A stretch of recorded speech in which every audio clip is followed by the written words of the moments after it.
pasado casi 13 años desde que en este medio publicó un artículo acerca de cuánto costaría la reconstrucción de Cuba en un postcastrismo, y comentaba que a más tiempo de castrismo, más difícil y costosa será esa tarea en el país que ya en ruinas suelta los pedazos. Eso fue en noviembre del 2011 y en mayo del 2024 hay, según Raúl Castro y su pandilla, devastando a Cuba, que ya en ruinas no le quedan más pedazos que soltar. Cuba ya no es Cuba propiamente hablando. El 4 de enero de este año, el sitio oficialista Cuba Debate comentó con optimismo la atmósfera del 2011, años que marca el inicio de un periodo de cambios estructurales y de conceptos en la economía cubana, y daba por hecho que se iba a mejorar la depauperada plantaciones cañeras. Pues bien, con los cambios estructurales socialistas, la zafra en Cuba pasó 1.4 millones de toneladas de azúcar en 2011 a 350.000 toneladas en 2023 y unas 300.000 en 2024, menos de la mitad del promedio que se produjeron anualmente durante la guerra de los 10 años. La azucarera del mundo, desde los tiempos de Simón Bolívar, hoy la tienen que importar incluso para el consumo nacional, que apenas cubre entre un 50 y un 55%. Los cubanos en la isla pasan hambre y el 88% de ellos viven en la extrema pobreza, según los parámetros del Banco Mundial. Cuba hoy constituye junto a Haití el dueto de naciones más pobres del mundo occidental. No solo reconstruir, sino edificar lo no hecho durante el castrismo. Es importante hacer un inventario completo del destrozo cuasi apocalíptico causado a los cubanos por el castrismo, comunismo, fascismo, con partículas saña precisamente a los 13 años transcurridos desde el 2011. No obstante, casi al azar se puede citar ejemplos elocuentes, por ejemplo, la destrucción de la industria azucarera, que confiere una validez dramática a la frase de "sin azúcar no hay país", atribuida al hacendado cubano José Manuel Casanova, el zar del azúcar cubana en los años 30 y 40 del siglo XX. El Sistema Nacional de Energía Eléctrica está arruinado con apagones diarios de hasta 18 horas. Se caen a pedazos o están en deplorable estado industrias. Escuelas, hospitales, instalaciones deportivas, puentes y carreteras. La agricultura produce cada vez menos y la escasez de alimento aumenta cada día más. Hay un déficit de 1.2 millones de viviendas, de las existentes más del 60% están en mal estado, necesitan reparaciones capitales o se derrumban. En La Habana se desploman más de 1.000 viviendas cada año.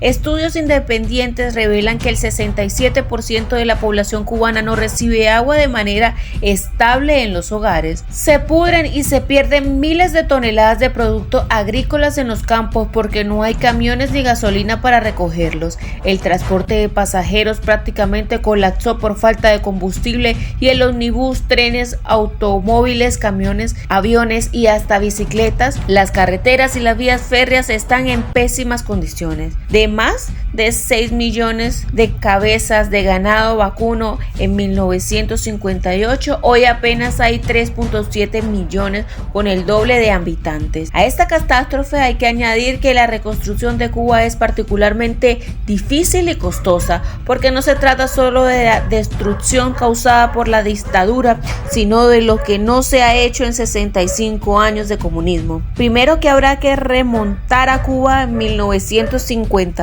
Por eso, lo primero que habrá que hacer es montar a la isla en la máquina H.G. Wells y remontarla 3/3 del siglo atrás, al nivel de desarrollo socioeconómico que tenía en 1958, pues hoy está muy por debajo de aquel entonces, cuando el ingreso per cápita cubano duplicaba al de España e igualaba al de Italia. O sea, la reconstrucción tendrá dos etapas: una, sacar al país del atraso por debajo de cero, tomando como cero el año 1958, llevarlo de cero y construirlo, lo que no se hizo en 65 años, Y 2.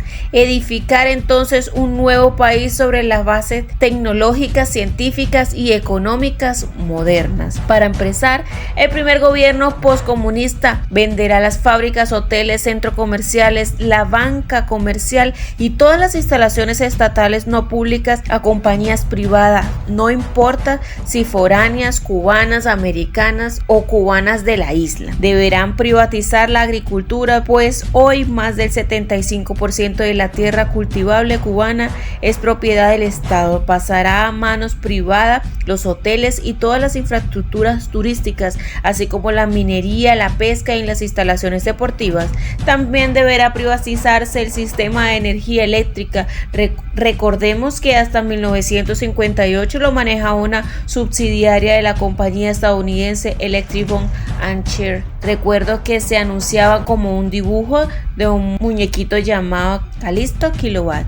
Igualmente, el gobierno deberá deshacerse del armario obsoleto soviético, de hecho ya inútil, que desmoviliza a los miles de reclutas del servicio militar obligatorio, casi esclavizados para realizar duras labores de la construcción y la agricultura.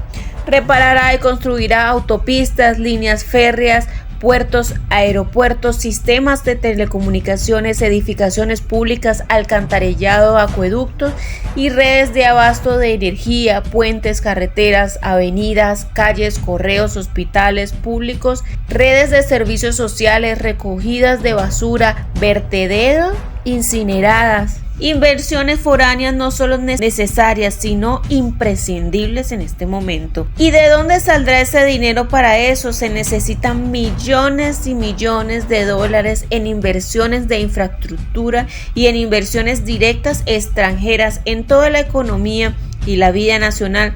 Finalmente, no es posible hacer ni un estimado por arribita. Observadoramente pienso que el costo puede que no baje de 160 millones de dólares o más en los primeros 10 o 15 años. Con la privatización de las propiedades estatales y la economía, el Estado postcastrista recibirá grandes ingresos, pero no suficiente. Tendrá que recibir préstamos y créditos internacionales a pagar con las recaudaciones de impuestos y otros ingresos del Estado a medida que avance la economía de mercado. Y llegamos así al sector privado, porque el pollo del arroz con pollo, con esta tarea titánica de levantar a Cuba en sus cenizas, podrá la mano invisible de Adam Smith. La invasión capital extranjera no solo será inevitable, sino imprescindible, sobre todo en la arrancada del nuevo país. Serán inversionistas privados, muchos de ellos cubanos, americanos y de otros países,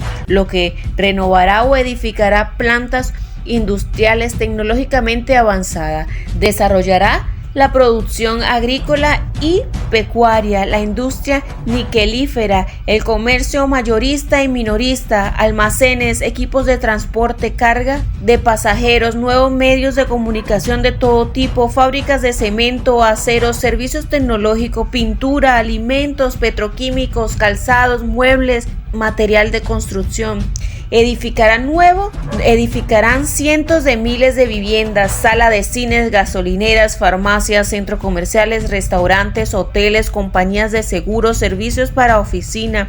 Lógicamente, el Estado deberá apoyar al sector privado con ciertas ventajas aduaneras, excepción de impuestos en casos puntuales o incluso creando un banco estatal de crédito de bajo intereses a agricultores, hasta lo que fuera el nuevo capitalismo cubano, una posible nueva autocracia militar. Pero ojo, todo ese proceso no estará libre de obstáculos. Habrá falta de fuerza, de trabajo, de profesionalismo calificado o sin calificación. La fuga de capital humano cubano siempre existió, pero hizo crisis con la emigración de más de 700,000 cubanos en los últimos años, en su inmensa mayoría en edad laboral. Otros problemas serán la causa de un verdadero mercado interno, pero en la medida en la que se creen fuentes de empleo bien remunerados, aumentará el consumo de todo tipo, se reevaluará el peso cubano y se conformará el mercado nacional, que hoy de hecho no existe. Y por último viene la poder podrida, como se dice en la isla, dejando a un lado los sueños. Pudieran chocarse con una realidad diferente que extinguida la dinastía Castro-Ruz, los militares repartan el poder e impongan un mafioso gobierno autoritario de capitalismo de estado militar, híbridamente de socialismo de mercado, chino menos abierto, modelo postsoviético ruso, putinista